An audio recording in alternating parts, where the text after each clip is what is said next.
АТР – джерело правди про репресії в Криму, тому припинення його фінансування неприпустиме. Про це заявив перший заступник голови Меджлісу Наріман Джелял на онлайн-конференції, організованій Міністерством закордонних справ України. За участі міністрів закордонних справ України, Литви, Латвії та заступника міністра закордонних справ Туреччини, громадські активісти, правозахисники та представники корінного кримсько-татарського народу обговорили репресії в окупованому Криму та ситуацію з телеканалом АТР. Правдива інформація про події в окупованому Криму блокується Росією. Доступ до неї вкрай обмежений. Тому ми занепокоєні припиненням фінансування українським урядом першого кримсько-татарського телеканалу АТР, який ми дивимось, щоб знати правду про порушення прав людини.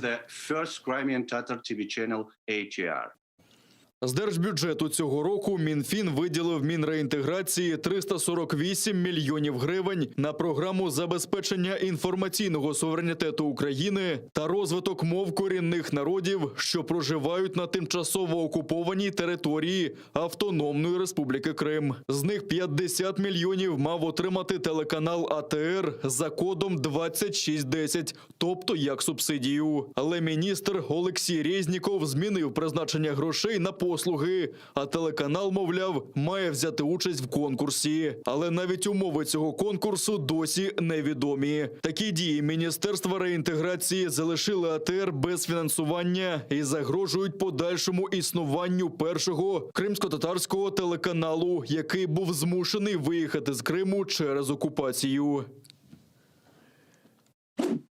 Прийде день і правда переможе. Товариство підтримки України в Латвії надіслало листи зі словами підтримки незаконно засудженим кримським татарам, які перебувають у тюрмах окупованого Криму та Росії. Активісти з Товариства підтримки України з початку окупації щорічно виходять з пікетами до російського посольства в Латвії. Акцію з листами бранцям Кремля організували через обмеження у зв'язку з пандемією COVID-19. Хоча, за словами активістки Тетяни Лазди, писали листи і раніше, але політв'язні не завжди їх отримують.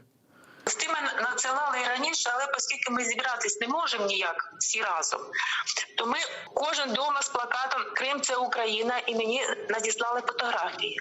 Але ми так подумали, що цього було б маловато, тому всіх тих, кого знайшли прізвище 70 людей, всім написали листи. Писали, звичайно, про те, що ми віримо, що вони скоро повернуться додому, бажали здоров'я, трошки писали про свою організацію, трошки про Латвію.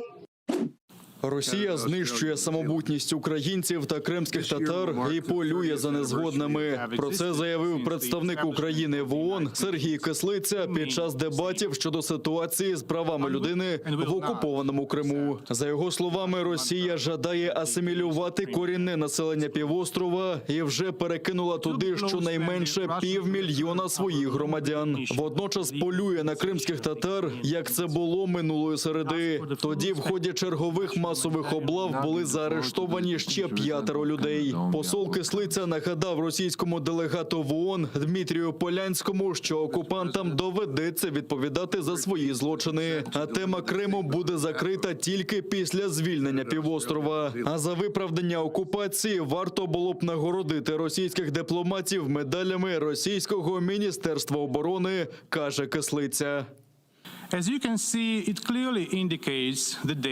Як бачите, тут чітко вказано дату початку їхньої військової спецоперації – 20 лютого 2014 року, задовго до так званого референдуму на півострові. Я думаю, що ми повинні попросити Міністерство оборони Російської Федерації нагородити російських дипломатів цією медаллю, щоб кожен раз, коли вони повторюють свою мантру про бутафорський референдум в Криму в березні, вони згадували про день початку російської окупації в лютому, який був засвідчений Міністерством оборони Росії.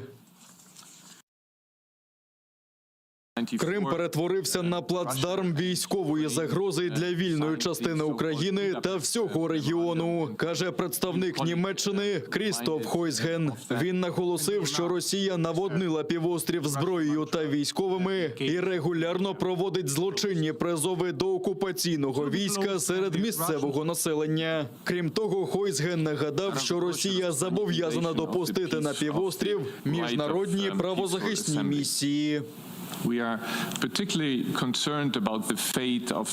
Ми особливо стурбовані долею кримських татар. Колись це була більшість в Криму, тепер вони стали меншиною. Вони перебувають під прицільним ударом, загратовуються в тюрмах, страждають від маргіналізації, асиміляції, втрачають свою самобутність. Росія стверджує, що все дуже красиво в Криму. Але я хочу запитати російського представника, чому Росія не допускає незалежні місії, незалежних спостерігачів для встановлення фактів по ситуації з правами людини в Криму.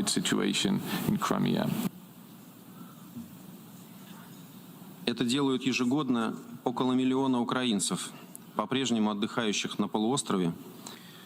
This year will mark the 30th anniversary of Ukraine's independence from the former.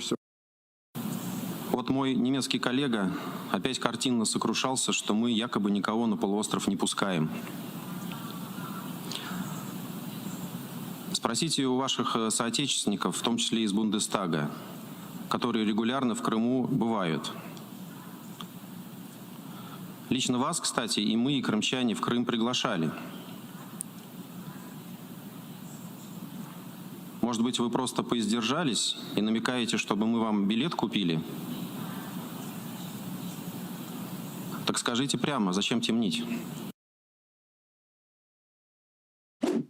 Відтепер українські банки зобов'язані обслуговувати жителів окупованого Криму без довідки внутрішньо переміщеної особи. Про це повідомляє прес-служба Національного банку України. Жителі Автономної Республіки Крим та міста Севастополя є резидентами України, а підтвердження цього статусу довідкою ВПО не є обов'язковим. Крім цього, в НБУ також наголосили на неприпустимості дискримінації у будь-яких фінансових операціях жителів окупованого Криму. Національний банк наголошує на неприпустимості дискримінації жителів Криму та міста Севастополя під час банківського обслуговування, необхідності надання повного доступу до фінансових продуктів і сервісів усіх громадян України, які проводять звичайні фінансові операції, щодо яких у банків відсутні підозри. Один український військовий загинув, ще двоє поранені на Східному фронті. Впродовж минулої доби окупанти 20 разів зривали тишу. Поблизу Зайцевого ворог бив з мінометів 82-го калібру та гранатометів. Загинув боєць бригади імені Якова Гандзюка Дмитро Сердак. Ще один воїн отримав поранення. Неподалік Красногорівки ворог гатив 120-м калібром, а біля Пісків – з великокаліберних кулеметів та снайперської зброї. Один український захисник дістав вогнепальне поранення. З мінометів ворог обстріляв житлові квартали хутора Вільний на Луганщині. Міни вибухали на подвір'ях. Внаслідок важких множинних поранень загинув 74-річний місцевий житель. На всі обстріли російських окупантів українські військові відповідали вогнем. А за даними розвідки, Росія продовжує посилювати свої підрозділи через неконтрольовану ділянку кордону. Цього місяця на тимчасово окуповану територію у Донецькій та Луганській областях з Російської Федерації завезено близько 2000 тонн пального. Водночас здійснювалась ротація кадрових російських офіцерів на командних посадах з'єднань і частин 1-го та 2-го армійських корпусів. Окрім того, для посилення передових позицій окупаційних військ прибув зведений снайперський підрозділ Збройних сил Російської Федерації, озброєний снайперськими комплексами різного калібру російського та іноземного виробництва.